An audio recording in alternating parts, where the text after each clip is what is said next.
Hey guys, this is Josh here with Trillium Wild Edibles, and today I wanted to bring you a book review on Nature's Garden, a guide to identifying, harvesting, and preparing edible wild plants by Samuel Thayer. This is the second of Samuel Thayer's books, i.e. the later of his two books. I have both of them, and I plan on doing a book review on the first one here in the next couple of weeks. I chose this one because I feel it is a better guide for most people, just because there is a larger number of plants that it's contained within this book. So with all that out of the way, let's get right into this book and see what we've got inside.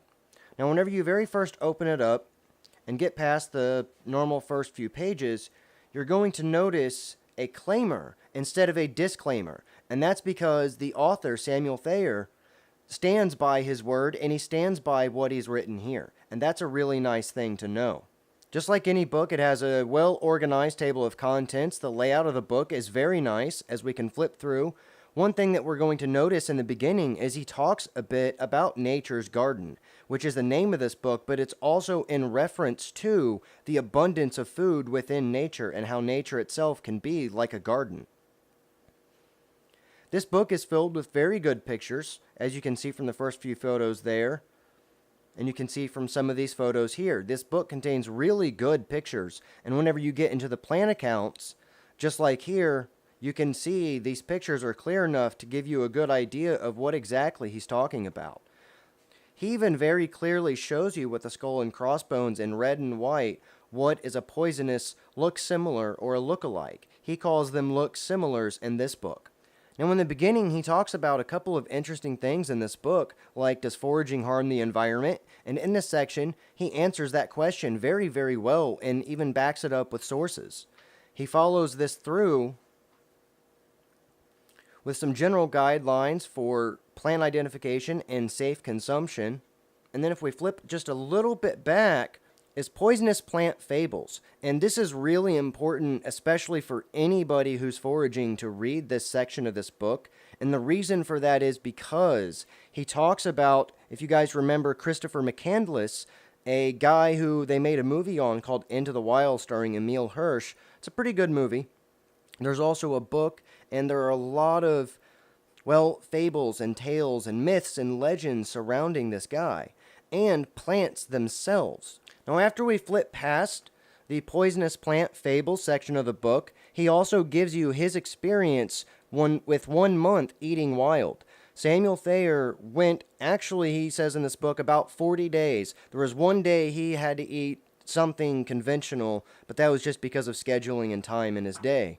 However, he did go 40 days where he ate nothing but wild food, meats and vegetables and shoots and roots and nuts and berries and things. So that is a really good read as well, and it also provides a very good insight as to that kind of a lifestyle, so that way those who are interested can really see what it would be like. Now, another thing that I really like about this book, before you get into the plants themselves, he gives you an idea of how to time the harvest, so that way you know when to go out and when to find these plants, and you're not stuck scrounging and looking for plants and finding the ones that you can't use. You know when to go looking for plants and when to use them after you've read this book. A really awesome thing within this section is that he has this chart which is color-coded by these lighter and darker green bars corresponding to the month and the part of the plant, which is really interesting. And that gives you guys a really good idea on when to go and harvest your plants and when to be looking for them. And you can see how some plants are available a short period of time, whereas others are available a longer period of time. Now, one thing you might be asking yourself about this book is how many plants are actually in this book? There are 42 plant accounts. In the very beginning of the book, whenever he's talking about it, he says 41. I'm assuming that was either a misprint or he decided to add an extra one in just because he's a nice guy or something. I don't quite rightly know, but I counted 42 and I triple counted.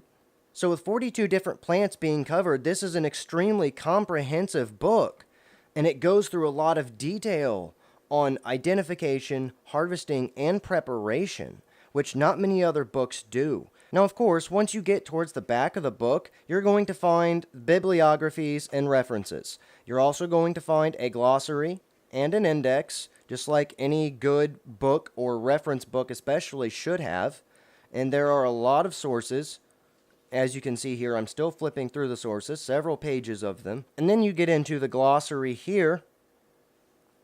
And there's also a pictorial glossary of plant parts of leaves, shoots, and flowers, which this is really helpful, especially for those of you who might be confused by some of these terms, because botanical terms can be rather confusing, especially if you're looking in a field guide and you're reading some of these terms, but you don't really know what those parts are. Samuel Thayer has been foraging for many, many years. I do not know the guy personally in any way. I'm not affiliated with him in any way. I just have read a little bit about him from here and online and on his website, and he began teaching this subject in 1995. So that's really cool. This guy's been doing this for 20, 40 years now. And that's really, really awesome. So he has a lot of knowledge, a lot of knowledge. I have learned a lot from this book, and I still continue to learn a lot from just this book, let alone the second book of his that I have. Okay, so now that we've covered some of the things inside of this book, let's talk a little bit about the plants and how that part is laid out. At the beginning of each section, you're going to get kind of a short reminiscing of some of his history with the plants and some of his history and experiences foraging these plants. So that's really nice to know, and it gives you a lot of pretty good information here that sets the tone for each section of the plant and kind of gives you a really good idea of what you're working with before you even start learning about it. And that's a really cool way to do it. After that, you've got the plant's description, which is backed up with plenty of good pictures, very, very good pictures. Now with wild carrot, he goes into a lot of detail because of it looking similar to poison hemlock and also yarrow. So he goes into a little bit of detail, not just here, but here as well, with again these red and white skull and crossbones in that red circle. And that is a really nice symbol, so it lets you know what you're looking at is toxic, like that's obviously toxic. That is what you're looking for. That is what you're looking for. This is not. And he gives you really good descriptive photographs here. As you can see, he gives a very good close-up of the leaves of wild carrot. And he does this not with just wild carrot. Now, not every section has this many photographs and skulls and crossbones with look-alike plants, because not every plant in here has poisonous look-alikes. Most of them don't. At least that aren't listed in the book or that I know of. He also goes into the range and habitat of the plant, and he gives a really good description. As you can see here, a pretty good paragraph. This paragraph is normally about the size of the description, the entire description of a plant you would probably find in a field guide, including its uses. So instead of just having a few short botanical terms, the height of the plant, and then uses summed up in short little blurbs, he's actually giving you a paragraph that same size for just its habitat. And then whenever you get into the preparation and the harvesting, he covers that with several paragraphs, sometimes 3 or 4 pages or even more, like in the case of the acorn. Whenever you get into the acorn section of this book, surprisingly enough, he spends close to 30 or 40 pages on just the acorn. Okay, so now that we've talked a bit about this book, Nature's Garden, let's talk a little bit about its size and weight and if it's something that you would want to carry in your backpack. I would say yes and no. The reason I say yes and no is because of its size and weight. Here is my hand for a comparison. This book is pretty big. It's also fairly hefty, weighing at least a couple pounds, probably about 1.5 to 2 pounds, maybe even more. I don't have a scale to weigh it, but it is a fairly hefty book. It's not something that you would want to add to a pack that already has a lot of stuff in it, just because of how heavy it is. As you can hear, just by the sound of it hitting this table, it's pretty hefty.